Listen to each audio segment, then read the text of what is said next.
Hello दोस्तों, स्वागत है आपका मेरे यूट्यूब चैनल मोस्ट एंगे इन्फॉर्मेशन में। आज मैं एक नई इन्फॉर्मेशन लेके आया हूँ जो कि दिल्ली पुलिस कांस्टेबल के आंसर की से संबंधित जानकारी के बारे में है। जैसा कि आपको पता है कि दिल्ली पुलिस का जो पेपर है वो 14 नवंबर से लेकर 3 दिसंबर के बीच में हो रहा है और पेपर खत्म होने के बाद सब लोग आंसर की का वेट करेंगे। तो उसके बारे में मैं आपके पास बात करने के लिए आया हूँ। साथ में आपको बताऊँगी जो आपका रिजल्ट है वो कब तक आएगा उसके बारे में आपको बताऊँगा। तो चलिए वीडियो को स्टार्ट करते हैं और आपको बताते हैं। तो जैसा कि मैंने बोला कि आपका जो पेपर है 14 नवंबर से लेके जो होता है 3 दिसंबर के बीच में कंप्लीट हो रहा है।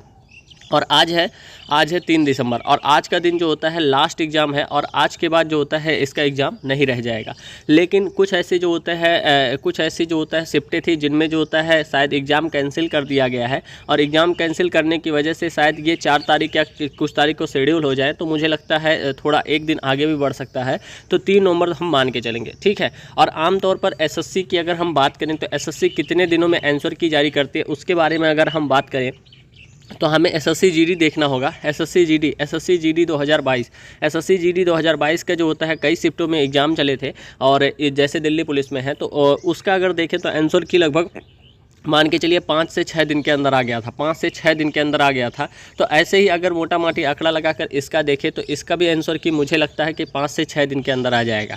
5 से 6 दिन के अंदर आ जाएगा। मान लीजिए आज एग्ज़ाम अगर आपका ख़त्म होता है, मानी कि 3 दिसंबर को आपका एग्ज़ाम ख़त्म होता है तो 3 दिसंबर में अगर हम 6 दिन ऐड कर लें तो लगभग 9 से 10 दिसंबर के बीच में आपके आंसर की मुझे लगता है दिखाई पड़ जाएगी। तो आप लोग जो होता है फाइनली तैयार रहिए, आपकी आंसर की आएगी। फिर हम लोग नंबर देखेंगे कि इसके कितने नंबर बनेंगे। आप मेरे चैनल से जुड़िएगा, फिर मैं आपको बताऊंगा कि किसके कितने नंबर नॉर्मलाइजेशन होंगे, किसके कितने नंबर बढ़ेंगे, किसके कितने नंबर घटेंगे। इन सभी के बारे में आपको फुल डाटा दूंगा और जो डाटा रहेगा वो एकदम फैक्ट रहेगा। और जो भी एग्ज़ाम मैंने दिए हैं उसमें ये डाटा काफ़ी काम करके आया है। जैसे कि मैंने एसएससी जीडी में बताया था कि मेरे 10 नंबर बढ़ेंगे, ठीक है, मेरे 10 नंबर बढ़ेंगे। और सेम डाटा अगर मैं दिखाऊंगा कभी आपको एसएससी जीडी तो वहाँ पे आपको दिखाई पड़ेगा मेरे 110.5 नंबर थे, 110.5 नंबर थे और वो बढ़ के 120.00 हो गए। और वो जो डाटा मैं दिखा रहा था वही डाटा था। तो ऐसे ही मैं दिल्ली पुलिस में बताऊंगा किसके कितने नंबर बढ़ेंगे, किसके कितने नंबर घटेंगे और कट ऑफ की वीडियो भी लेके आऊँगा।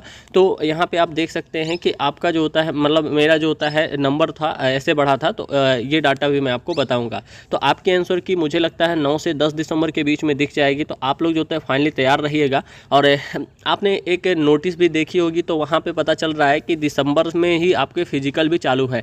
लेकिन मुझे ऐसा कुछ लगता नहीं है कि दिसंबर में आपके फिजिकल हो पाएंगे। तो अगर हम मान के चले जनवरी में आपका फिजिकल होगा तो आपके जो रिजल्ट है वो कब तक आ सकते हैं इसके बारे में अगर हम बात करें तो आपके रिजल्ट की फुल पॉसिबिलिटी लगती है दिसंबर लास्ट में आपका रिजल्ट जारी हो सकता है अगर ये लोग जनवरी में फिजिकल कराते हैं। अगर ये लोग जनवरी में फिजिकल नहीं करा पाते हैं, फरवरी में जाते हैं, तो मुझे लगता है आपके जो रिजल्ट हैं वो टोटल जो होता है प्रोसेस जो होता है यानी कि होता है जनवरी के जो होता है फर्स्ट वीक में मुझे लगता है रिजल्ट जारी हो जाएगा। और अगर आपका जो होता है पेपर, अगर आपका जो होता है फिजिकल यहाँ पे होता है, फिजिकल दिसंबर में होता है तो फाइनली मुझे लगता है रिजल्ट में जारी होने में बहुत ज़्यादा समय नहीं लगेगा। लेकिन मैंने देखा था कि सभी लोग ऐसे ही बोल रहे थे कि आपका जो फिजिकल है वो इसी मंथ में होगा, लेकिन मुझे ऐसा नहीं लगता है क्योंकि एसएससी भी जानती है कि कैंडिडेट जो है अभी जो होता है अपना आंसर की मैच करेंगे, मैच करने के बाद ही वो अपनी रनिंग स्टार्ट करेंगे। तो इसी वजह से जो होता है जो भी कैंडिडेट हैं जब अपने आंसर देखेंगे, अपने नंबर देखेंगे तभी उनको लगेगा कि वो रनिंग के लिए तैयार है,